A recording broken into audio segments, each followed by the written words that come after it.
네, 안녕하세요. 케부자입니다. 시청하시기 전에 구독하기, 좋아요, 알람 설정, 멤버십까지 부탁을 드리겠습니다. 캐나다 주택 경기 바닥론 공급이 풀리나 캐나다 평균 집값 석 달 새 10만 불, 무려 1억 가까이 올랐다고 하고요. 거래량은 늘었지만 공급은 여전히 20년 내 최저다. 수요가 높은데 공급이 적으니까 당연히 집값을 지금 밀어 올리는 상황인 것 같습니다. 네, 캐나다 평균 주택 가격 석 달 상승세가 석 달째 지속되고 있다. 2월, 3월, 4월 지금 지속이 됐죠. 그래서 경기가 주택 경기에 이제 바닥을 친 거 아니냐라는 얘기가 나왔다고 합니다. 그래서 여기 캐나다 부동산 협회에서 보고하기를 실제로 평균 집값 이제 BC주 같은 경우에 특히 올해 1월보다 무려 13만 5천 달러 상승을 했다고 합니다. 굉장히 많이 상승을 했어요. 그래서 주로 시장은 이제 광역 토론토와 그리고 BC주 로울 메일랜드가 주도했다고 합니다. 그러니까 광역 토론토시랑 그러니까 메트로 밴쿠버 정도가 이제 가격이 오른 거고, 근데 그 외의 주택, 전국 평균 주택 가격은 14만 4천 달러 이상 줄어든 57만 2천 달러 집계됐다. 그러니까 평균 주택 가격은 좀 떨어진 거예요, 그죠? 근데 토론토와 BC주만 밴쿠버 지역만 올랐다. 여기 보시면 될 것 같습니다. 그러니까 지금 이게 뭐 전 세계적으로 좀 비슷하게 나타나는 현상인데 가격은 오르지만 그러니까 전체 평균이 완전히 오르는 거는 아니고 그러니까 잘 되는 지역만 잘 되는 거죠. 그러니까 한국 같은 경우도 한국 뉴스 잘 가끔 보고 그러면은 그러니까 이제 서울에서도 좀 잘 나가는 지역만 조금 오른다 뭐 하고 그 외의 지역은 여전히 비슷한 상황인 것 같아요. 근데 이게 전체 시장에 불이 이제 다 퍼져 나갈 건지 아니면 이게 좋아하는 지역만 선호하는 지역만 좀 오르고 말 건지는 아직은 또 모르는 상황이긴 해요. 이걸 예측하고 할 수 있는 사람들은 뭐 돈을 많이 버시겠죠. 근데 저처럼 예측을 못하는 사람들은 이제 좀 지켜보면서 해야 되는 상황일 수도 있고요. 자료에 따르면 4월 주택 판매량은 지난 2월과 3월 달에 소폭 연속 증가에 힘입어서 지난 3월부터 4월까지 11.3%가 증가했다고 합니다. 굉장히 많이 증가했네요. 근데 물론 작년에 비하면 여전히 뭐 거의 19.5%, 20%나 낮은 비율이긴 하지만 작년 같은 경우에는 거의 뭐 2월 달까지 거의 이제 미친 시장에다가 봤을 때 아무래도 좀 많이 줄어든 상황이긴 합니다, 여전히. 근데 매물 대비 거래 비율 같은 경우에는 지난 평균 재고량에 비해서 여전히 지금 밑돌고 있는 수치라고 합니다. 그러니까 이게 평균 재고량이 여전히 좀 적다는 얘기인 거죠. 근데 이제 수요는 워낙 많다 보니까 가격을 자연스럽게 지금 밀어 올리는 상황이지 않나라는 생각이 들고요. 그래서 전국 부동산 시장이 4월을 기점으로는 어쨌든 바닥을 쳤다는 주장이 나오고 있다고 합니다. 그러니까 CRA 캐나다 부동산 협회에서도 이제는 5월 데이터에서는 수요가 공급을 앞지르는 추세가 다시 올 거기 때문에 이제는 확실히 이제 바닥을 친 거 아니냐라는 얘기를 했다고 합니다. 자, 강제 퇴거율 전국 1위는 BC주. 자, 원인은 뭘까? 이제 이 세입자를 이제 강제 퇴거시키는 거잖아요. 그래서 저도 지금 이런 비슷한 경험을 해서 강제 퇴거까지는 아니지만 그죠? 좋은 마무리를 위해서 지금 계속 노력을 하고 있습니다만 어쨌든 BC 세입자들은 치솟는 월세와 자, 강제 퇴거를 언제 당할지도 모르는 약간 걱정이 있다고 합니다. 그래서 보면은 이게 퇴거를 당하는 이유가 저도 언뜻 생각하기에 세입자가 돈을 잘 안 냈나? 세입자가 진상인가? 세입자가 문제를 많이 킨 거 아니야? 라고 생각을 했는데 사실은 저도 강제 퇴거를 당해 본 적이 있어요. 근데 강제 퇴거의 85%는 본인 잘못이 아닌 부동산 매각했으니까 다른 사람이 주인으로 들어온다는 거죠. 그리고 철거 혹은 개조도 뭐 작은 개조는 아니고요. 대대적인 개조여야 됩니다. 이건 저도 몇 퍼센트가 개조돼야 되는지 정확하게 모르겠지만 이런 식의 비과실 퇴거, no fault eviction이 85%였다고 하고요.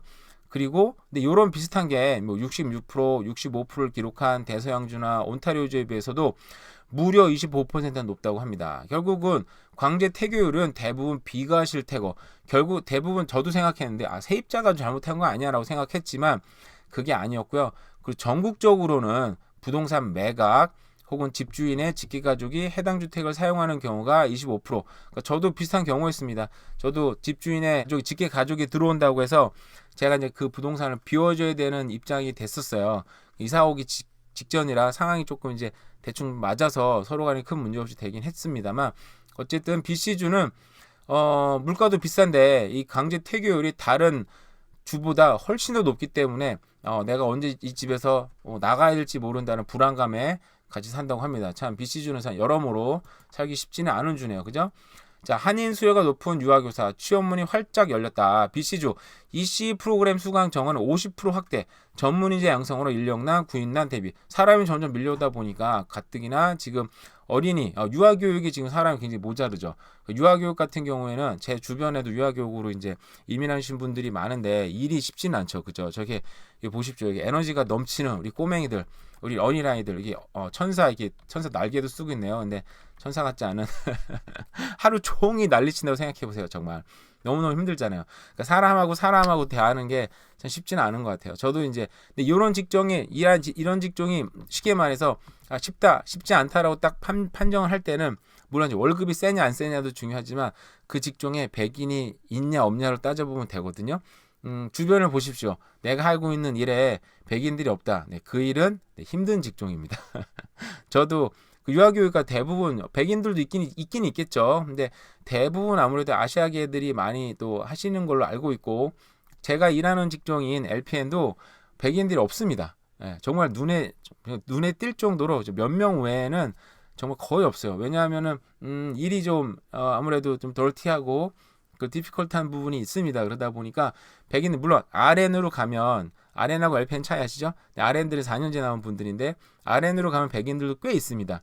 근데 LPN으로 가면은 이제 거의 백인들이 실종돼 있어요. 그만큼 일이 좀 어렵고 뭐 힘든 부분이 있는데 월급이 그만큼 안 따라주고 있다. 그렇게 생각하시면 되고요. 캐나다 물가 안정세 주춤 경제 위기 고조. 4월 물가 상승세가 반전이 됐다고 합니다. 물가가 점점 떨어지고 있다라고 얘기를 했었는데 지난 4월 물가가 3월 달에 비해서 4.4%, 그러니까 지난 3월 달에 4.3%였는데 그죠? 0.1%가 물가가 증가했다고 합니다. 물가가 지금 떨어지는 게 지금 멈춘 상태인 거죠.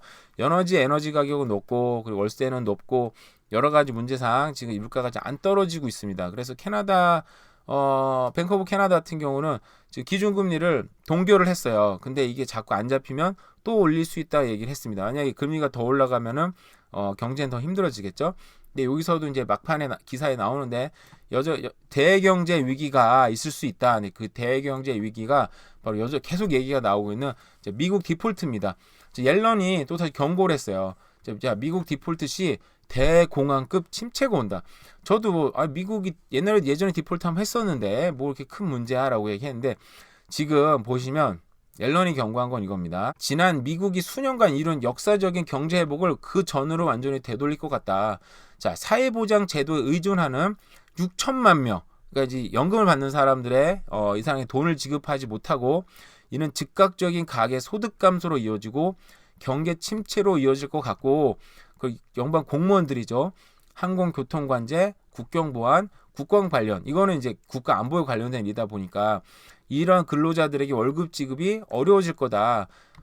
그러다 보니까 이게 세계적인 어떤 패닉이 불가피할 것으로 봤고 이게 3개월 이상 지속될 시에는 증시가 45% 폭락하고 일자리는 최대 830만 개, 거의 1000만 개. 미국이라 역시 스케일이 정말 어마어마하네요. 그죠?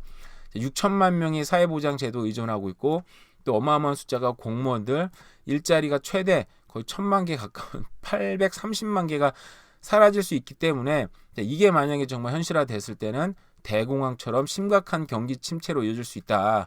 자, 낭비할 시간이 없다. 의회는 가능한 빨리 부채 한도 문제를 해결해야 된다. 부채를 해결할 수는 없습니다. 부채 한도 문제를 해결하는 거죠. 그래서 더 많은 빚을 낼 수 있다라고 이제 양 당이 합의를 하면 되는 거예요. 그죠? 근데 이게 과연 뭐 될지 안 될지 공화당에서 쉽게 해줄지 안 해줄지는 모르겠지만 근데 이렇게 큰 경제 공황이 올 거면 당연히 해주지 않을까라는 생각이 들기는 듭니다. 어쨌든 뭐 경제 뉴스들 또 부동산 뉴스들 우리가 참 한칠 앞을 보기 힘든 상황이 계속 되고 있는 것 같습니다. 오늘 날씨는 조금 어제보다는 조금 선선해진 부분이 있는 것 같긴 한데 오늘 하루도 잘 보내세요. 감사합니다.